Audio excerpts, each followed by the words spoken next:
兰家的医师检查过后，便说是真的要生了，然后这一折腾，便一直折腾到了第二日黎明。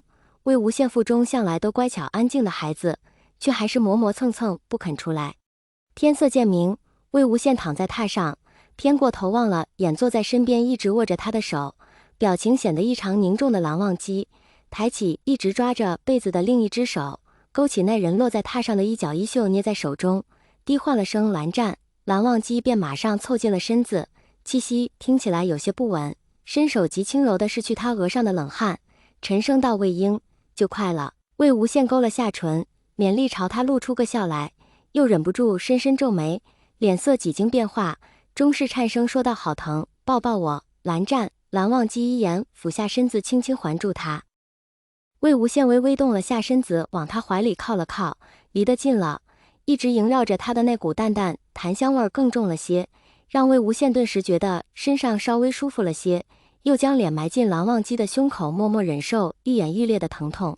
蓝忘机静静地抱他了一会儿，忽然听到一声低哼，便感觉怀中那人一下子绷紧了身子，抓着他的那只手不断握紧，直到青筋暴起，整个人也跟着用力到全身发颤。他无言地抱紧怀中人，突然听到怀中传来一声闷闷的、明显痛极了的低哑喊声。蓝忘机心里顿时狠狠一颤，这人从阵痛开始到刚才便一直咬牙死撑，最多也只是发出一些低低的呜咽。虽然医师的意思是最好不要喊叫，但蓝忘机却不想他过分忍耐，只是魏无羡一直不肯出声。现在这般定是受不住了，他紧张的想看看那人到底如何，那人却死死抓着他的衣襟不肯露出脸来。过了好一会儿，怀中那副身子才像是陡然抽空了力气般的瘫软了下来，蓝忘机才赶紧低头查看他的情况。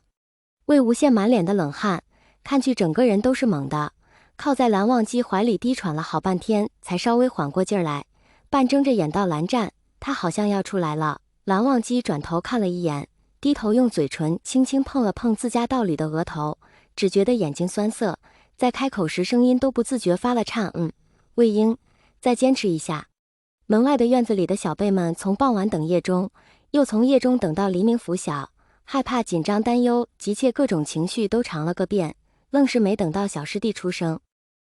眼看极远的天边微微泛起了白光，蓝景怡焦躁地看了眼紧闭的房门，整张脸都写满了担忧：“怎么还不好啊？怎么还生不出来？魏前辈不会有事吧？”一位家中有幼弟的少年听他问了一个晚上，终于忍不住说道：“你别催了，哪有那么容易的事？我记得阿娘生我小弟的时候，可是用了很长很长的时间才好呢。我阿娘生我妹妹的时候，前前后后疼了一天一夜才把我妹妹生出来。”又有另一个蓝家的小辈说道。蓝景怡听了，顿时瞪大了眼睛：“要这么久？我看魏前辈好像很疼的样子，这样真的不会疼死人吗？”“你胡说什么呢？”“别胡说，你别乱说话。”“对呀，别乱说。”守在院子里的一众小辈闻言，顿时炸开了锅。被蓝景怡通知过来后，一直默默坐在旁边的蓝丝追见此，连忙拉着蓝景怡坐下：“我们大家都担心魏前辈，你耐心点，再等等，别说话了。”院中于是又安静下来，只是没过多久，突然就听到房中传来一声绵长而又嘶哑的呻吟，像是被什么蒙着，听起来闷闷地，声音压得很低，听着隐忍至极也痛苦至极。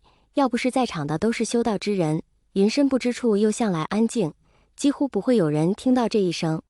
好不容易安静下来的蓝景怡听到这声音，顿时又跳了起来，满脸惊恐：“这么疼，怎么办？怎么办？”蓝景怡正念得起劲，突然上下嘴皮粘在一起，说不出话来了。抬头一看，就发现之前一直在耳房熬药的医师老前辈狠狠瞪了他一眼，一挥手就在门外布起了个隔音结界，不让外面的喧哗影响到里面的人。然后又转回身来，朝着一群少年骂道：“要等就安静的等，吵什么？安静不了就都出去，在这儿添什么乱？”说完掸了掸袖子就要回房，又忽然想起这几个似乎已经吵闹了不止一次，干脆将他们都撵了出去。一墙之隔的房中，魏无羡紧攥着腹侧的被褥，僵直了身子，疼得叫不出来，半张脸埋在蓝忘机怀中，极为艰难地熬过十几息后，在蓝忘机怀中陡然脱了力，片刻之后便听到细细的啼哭传来。房内一直显得有些紧张凝重的气氛，因着这一声啼哭和医师报平安的声音，顿时变得轻松起来。魏无羡头脑昏沉地躺在榻上，闻声勉强扯起嘴角笑了一下，虚弱地唤了声蓝湛。蓝忘机给他拭去脸上的冷汗，俯身吻了他一下，打断他的话：魏婴，先休息，睡醒再说。那嗓音温柔至极，夹杂着满心的疼惜，又低低沉沉的好听极了，这声音向来能让他安心。魏无羡本就累极，被他这么一哄，心里一松，几乎是立马就陷入了沉睡。孩子被迅速的清理好，医师仔细检查完身体后，便抱在襁褓里报给蓝忘机看：恭喜二公子了，是个健康的小公子呢。蓝忘机将魏无羡安顿好，听到声音转身看过来，就见一位医师抱着一个小小的襁褓，满脸笑意。他伸手接过医师手里的小布包，低下头去看那张红彤彤皱巴巴的小脸蛋。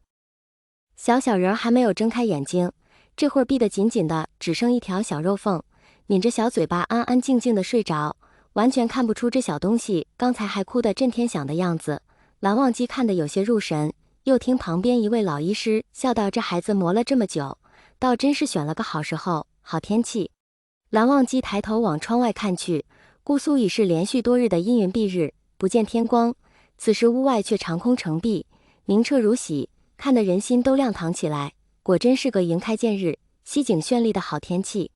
魏无羡是在午后醒过来的，一睁开眼就下意识地寻找那个熟悉的白衣身影。蓝忘机刚从隔间抱了孩子过来，魏无羡才唤了他一声，就被他怀里的一团带走了注意力。见到魏无羡睁着眼睛直直地盯着他手里的小包看，蓝忘机加快脚步走到床边，将那小小弟一团放到魏无羡身侧，轻轻拉开裹得严实的襁褓，露出孩子的小脸给他看。